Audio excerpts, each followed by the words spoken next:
Clearly, our credibility is of the utmost importance, yet so many of us toss it away regularly. It doesn't take too much deep introspection to realize it either.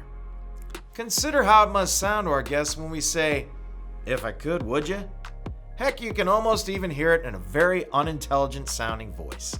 In the history of negotiation of all the different methods employed, this is probably the worst and least effective. You might as well say, "Sorry, I know I was just trying to charge you too much. You caught me. Now that you've discovered my bad behavior, will you still consider doing business with me if I repent and charge you less?" Unlikely.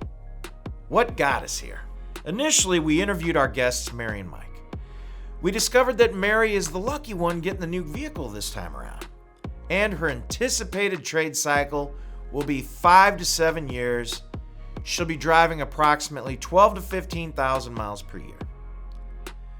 We then mistakenly specify a VSC offering of 7 years, 100,000 miles when building our menu, and by doing so, we have now leaned into a left hook. "You know what? I don't think so. I might not even keep the car that long," she says at the conclusion of your menu presentation. Our guest is now motivated by fear of loss, of paying for more than she'll use, and it is we who created this anxiety through our misdirected offering. Damage control. We try to make amends by now throwing a price concession at the mess.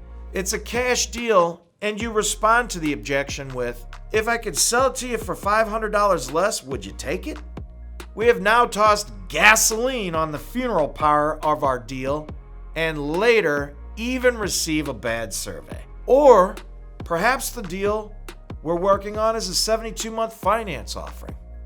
This same $500 compromise you're attempting to make now becomes, "I know $467 was too high. Would you do it for $459.50? How'd that work out for you?"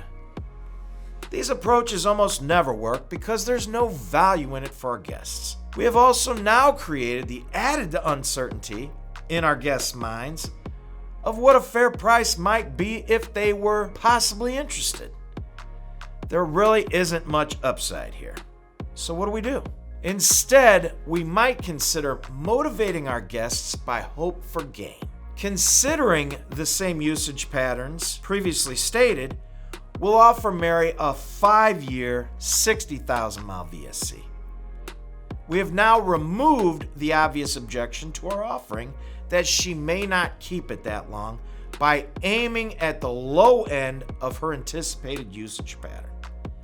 Therefore, when Mary leans back in her chair, crosses her arms, and says, "You know what? I don't think so," we'll be able to respond, "Is it the way it's packaged that concerns you?" Mary will ask us to explain. We'll continue. "You, like me, I'm sure would agree this top piece, the full mechanical, the one everyone refers to as bumper to bumper, that this is the most important piece in the whole matrix. Surely you'd agree with that." She nods in agreement, but you can see it in her eyes.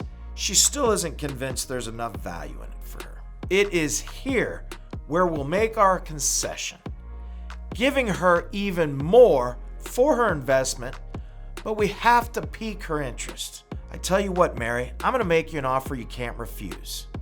Believe me, the power of this statement at capturing someone's attention is hard to overstate. It's like a personal challenge and likely to elicit her response, "Oh yeah, what's that?" We'll now table the offer. Check this out.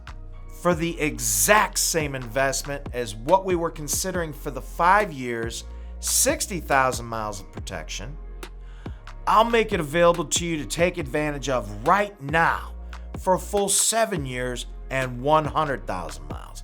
After all, you, like me, I'm sure would agree, the likelihood of something going wrong in the first 5 years may be even less than in years 6 and 7, and in the first 60,000 miles may be even less than in 60,001 to 100,000. Certainly that'll work for you.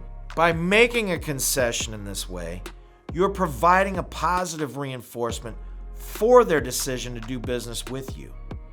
Stay off the roulette wheel of price negotiation, which serves only to foster contempt and indecision.